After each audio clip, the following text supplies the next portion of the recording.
If you're between 18 and 24 years old and addicted to porn, this video is for you. You clicked on this video because you're addicted to porn and you are between 18 and 24 years old. And if that's the case, then you are actually in the majority. As a matter of fact, 70% of men in your age range struggle with porn addiction. So this is a very big issue that we're facing. And my goal, my mission is to make sure that we can decrease that percentage as much as humanly possible through videos like this one. That said, how do you go about overcoming your porn addiction? Well, it starts with knowing why you're addicted in the first place. You need to know why you're addicted to porn. A lot of people, they think that porn addiction is the problem. But in reality, porn addiction is simply a symptom of a much deeper sickness. It's a symptom of an underlying sickness, and that is what needs to be addressed. Porn addiction is the trickle down of an aspect or multiple aspects of your life that you are currently dissatisfied with. So in other words, instead of thinking about how to overcome porn addiction, you need to think about the aspects of your life that you are currently trying to escape from. You see, porn addiction comes down to two words: instant gratification. It is pretty much the purest, most blissful form of instant gratification that there is. And the problem with instant gratification is that oftentimes we only seek it out when we're missing a deeper sense of fulfillment in our lives, and we use the instant gratification to compensate for that lack of fulfillment. In other words, you need to cut off the instant gratification in order to force yourself, essentially, to seek out that deeper fulfillment, which you will find through creating and cultivating meaningful relationships with people, and even more so with establishing a sense of purpose on this earth. Now, it's beyond the scope of this video to assist you in those endeavors. I've made plenty of videos in the past about doing those things.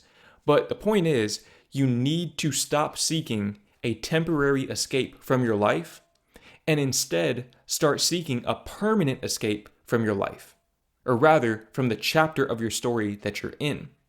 So you have to put in the groundwork in order to improve yourself so that you can then improve your life. And when you do that, you will find that you no longer need an escape. Once you no longer need an escape, quitting pornography doesn't just become easy, it pretty much becomes inevitable. It becomes inevitable because the purpose that it once served in your life is no longer necessary. You don't take cough medicine if you don't have a cold or the flu or allergies or anything that's causing you to cough. In the same way, you don't need to overcome porn addiction if you have your life in check. Now, the next thing you need to do to overcome pornography addiction is you need to take accountability.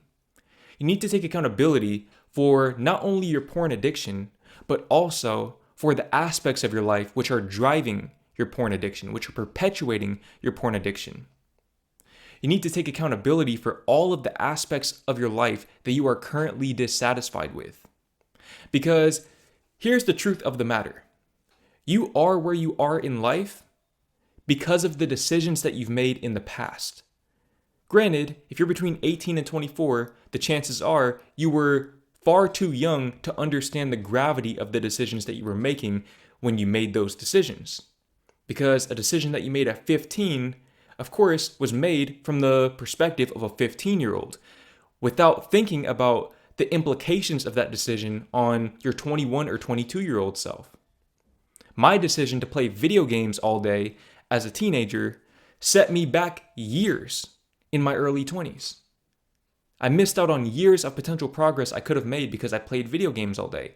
And that's something that I had to take accountability for. I can't get the time back, but I can at least live vicariously through you by giving you the information much faster than I received it, because I had to receive the information through trial and error, through failure, through constantly wondering why my life wasn't the way that I wanted it to be.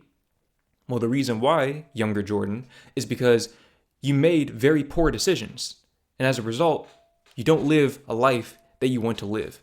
And while you can't go back and change the past, you can take the time to reflect on those decisions so that those decisions aren't perpetuated through the present and thus into the future. What a lot of people do is they allow their past to create their future for them because they're never conscious of how their past affects the present moment. And when you allow the past to influence the present moment, and the present moment is what influences the future, you're allowing your past to create the future. And if you allow that to happen, believe me when I tell you that you will never, ever for the rest of your life overcome this addiction. So you need to take full accountability for your life, meaning you need to take accountability for the decisions that you make on a day-to-day basis. Of course, this is going to be very difficult to do. That is why you implement habits and routines, rituals. You want to make sure that you systemize your decision making such that you pretty much make your better life, whatever that looks like to you, inevitable. And from there, once again, you're solving the sickness and the symptom will naturally disappear. Now, the next thing you need to do to overcome your pornography addiction is you need to learn to embrace adversity. Learn to embrace adversity. What do I mean by that? So I'm currently reading Can't Hurt Me by David Goggins, which I would highly recommend you pick up that book. I also have another book recommendation for you toward the end of this video. Stay tuned for that.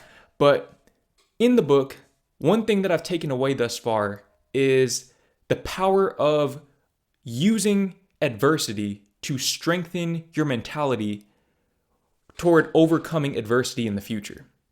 And what I mean by that is whenever you encounter adversity, you overcome the adversity, and because of that, you now know that you're capable of overcoming whatever adversity you encounter moving forward.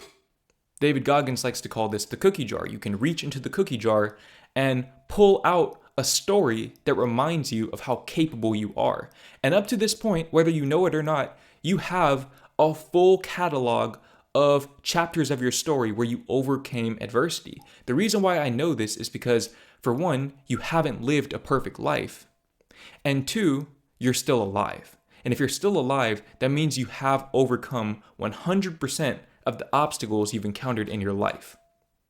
And you've had obstacles because you haven't lived a perfect life. And the reason why I know that is because you're addicted to pornography. In other words, you need to reach into that cookie jar and start pulling out different stories that show you, that remind you of how capable you are of overcoming adversity.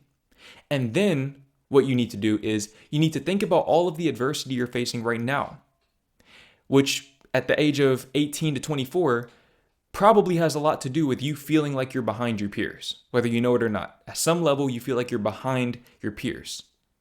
And I want you to take that feeling that you feel right now, and I want you to project that. I want you to extrapolate that over a 5 to 10 year period. So if you're 18, think in terms of being 23 to 28 years old. And of course, 24, you do the math yourself. And what I want you to do is I want you to think about how you're going to feel whenever you get to that point in life, and you can look back on the current period of your life you're going through right now and see how far you've come. That's what you need to be thinking about. You need to think about how you're going to feel once you overcome this pornography addiction, and furthermore, how you're going to feel once you overcome the underlying sickness behind the symptom of your pornography addiction. How will you feel at the end? And how inspiring will your story be? How will you be able to use your story to serve other people who are in the same position that you were once in? If you need an example of this, look no further than this video right here. I'm literally going back in time. This is a time machine for me. I'm going back in time and helping young men who are in the same position that I was once in avoid the same pitfalls that I experienced. And in the same way, this is a time machine for you because you get a chance to speak to your future self. And you get to get advice from your future self. How cool is that? The only reason why that's possible, though, is because I was in a position where I was experiencing the same adversity that you're currently experiencing, and I overcame it. And because of that, I have an inspirational story to tell, and I have a lot of insight to share. Because I have been through the thing that you're going through. In other words, your adversity is going to be your unique selling point in the future. Whether you decide to start a business or not is irrelevant. It's what's going to allow you to inspire other people, including and especially your future self, whenever you're faced with whatever adversity your future self will go through. You will have that much more to pull from the cookie jar. Now, if I've taught you anything up to this point in the video, then I would highly advise you to go and check out the free NoFap Relapse Recovery Guide ebook. It's a free ebook that I wrote specifically for men in your particular predicament. And if you get the book right now, like I said, it's 100% free, no taxes, no shipping and handling, nothing.